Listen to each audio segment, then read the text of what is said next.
This is NBR Today. Xero continues to assert its dominance in Australasia, but how successful its inroads into North America will be is under question. The Wellington-headquartered tech company posted a loss of $29 million for the 6 months to the end of September.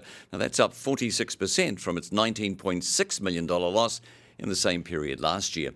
First half revenue increased 37% to $257 million, while annualised monthly recurring revenue rose 40% to $589.1 million. The company saw subscriber growth of 24% in its main market of Australia and New Zealand, with regional revenue up 30%. In the difficult North American market, Xero added 68,000 subscribers over the half year, with revenue up 40%.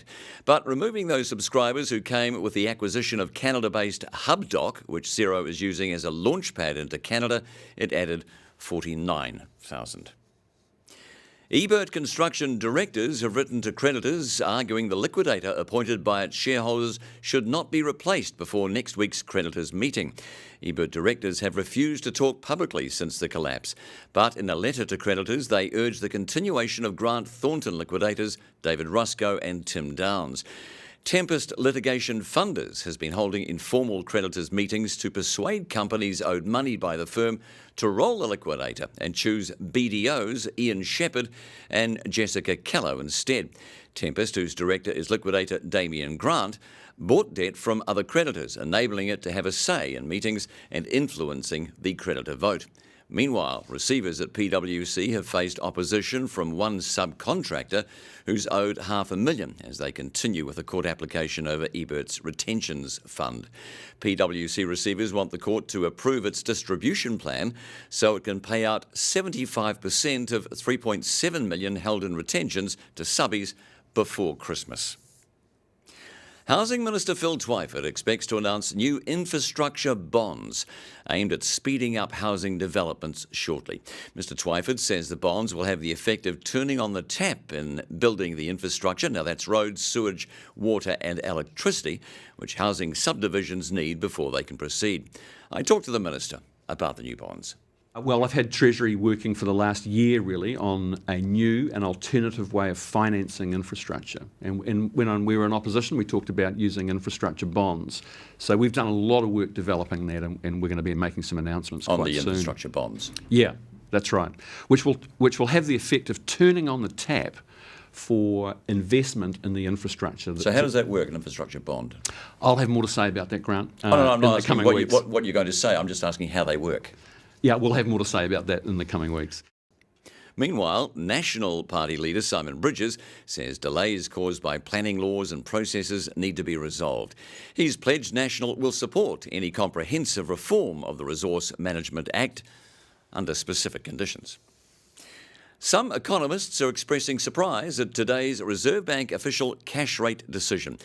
The Reserve Bank said it's expecting near-term inflation to overshoot the middle of its 1 to 3% target, but it's left its expected official cash rate projections unchanged. Reserve Bank Governor Adrian Orr says he expects the OCR to remain at 1.75%, the record low where it's sat for 2 years, through 2019 and in fact into 2020. Westpac chief economist Dominic Stevens, for example, says what's really interesting is that despite a forecast of rising inflation, the Reserve Bank has declined to alter its OCR forecast. He says the Reserve Bank has chosen to take the run of recent strong data in the form of higher inflation, not a higher OCR forecast. So the Reserve Bank is choosing higher inflation rather than a higher OCR. Private weather forecaster Philip Duncan has sold half his WeatherWatch company to 5 new investors to expand its services.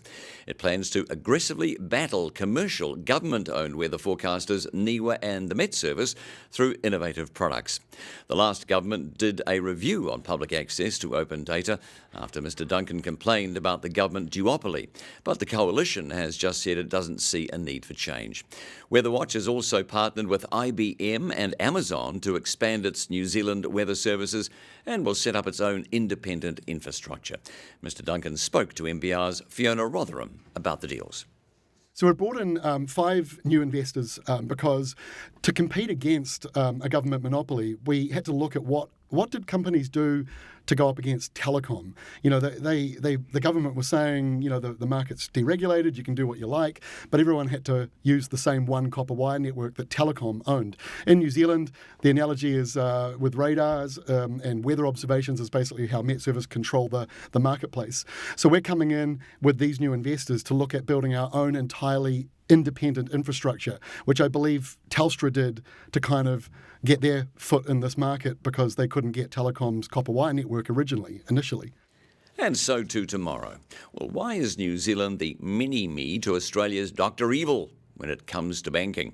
Tim Hunter explains. Plus, FMA boss Rob Ebert gives his take on the issue.